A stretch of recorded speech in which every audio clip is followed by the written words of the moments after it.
Nous sommes le 5 août 2050 à Barcelone. Je me nomme Laura, sage-femme, et je veux te dire que ma terre est dans un état catastrophique. Commençons par cela. Nous en parlions déjà en 2018, le jour du dépassement.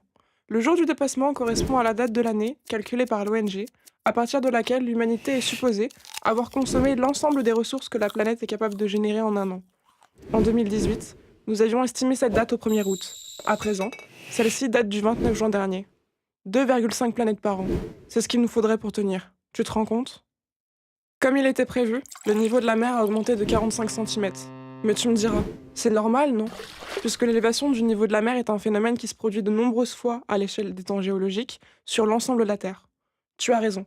Mais pour te donner une idée, 247 000 milliards de calottes glaciaires fondent par an en Antarctique. Ça te paraît beaucoup?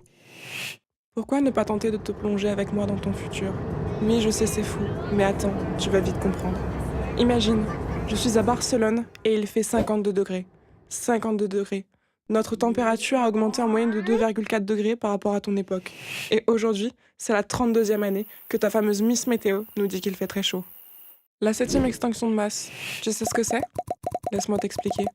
Une extinction massive est un événement au cours duquel au moins 75% des espèces animales et végétales présentes sur la Terre et dans les océans disparaissent. À ton époque, ce n'était que la 6e extinction de masse.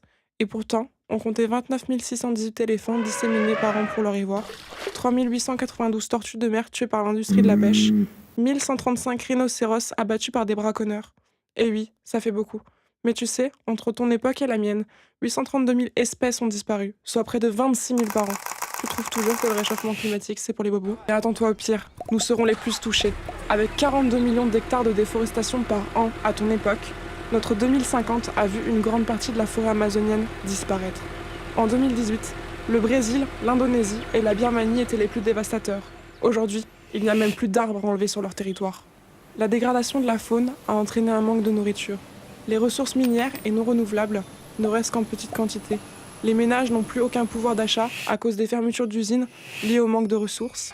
Et les pays se font la guerre afin de pouvoir exploiter le peu de ressources restantes. C'est vraiment ça que tu envisageais? Notre population, ma nation, refuse toujours l'état des choses. Une grande partie de mon entourage est sous antidépresseurs et sous bronchiodilatateurs. Les assistances respiratoires sont monnaie courante. L'Amérique, qui fournissait 49,4% de l'industrie pharmacologique à ton époque, possède désormais un quasi-monopole. Bien qu'une grande partie de la population manque d'argent, l'industrie pharmaceutique rapporte 2 411 milliards d'euros actuellement, contre 826 milliards d'euros en 2018. 49,5 milliards d'euros d'augmentation annuelle. C'est pas ce que te donnerait ton patron, non? Avec 7,6 milliards de personnes sur Terre à ton époque, et 2,4 milliards d'êtres humains en plus sur la Terre à la mienne, la nourriture manque. Elle est absente ou en très petite quantité. Il ne reste que très peu d'animaux, les élevages meurent à cause des températures et du manque d'alimentation. La population est rationnée sous forme de tickets. Des portions sont distribuées par famille. 795 millions de personnes souffraient déjà de sous-alimentation à ton époque.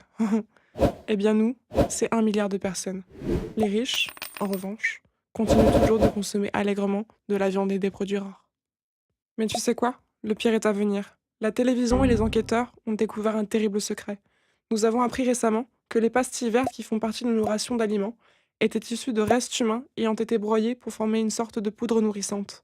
Tu te souviens des shaker fit que tu buvais? Bah c'est ça, mais ça se mange et si ça se trouve c'est ton pote dedans.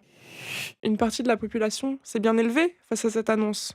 Cependant, il ne s'agit que d'une infime partie.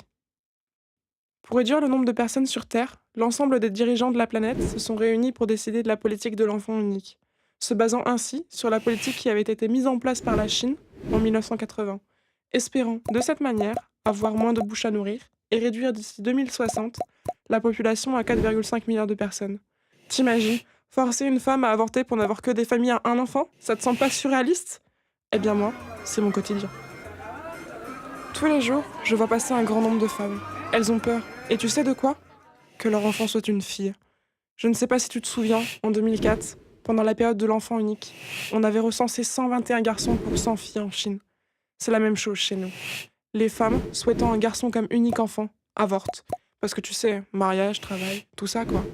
Provoquant ainsi un grand écart entre naissance de filles et de garçons. C'est super, hein? Ne t'en fais pas, rien de tout cela n'est vrai. C'est fictif. En revanche, ces chiffres sont basés sur des études faites à ton époque. Tu peux encore changer les choses et peut-être modifier mon avenir. Enfin, ton avenir.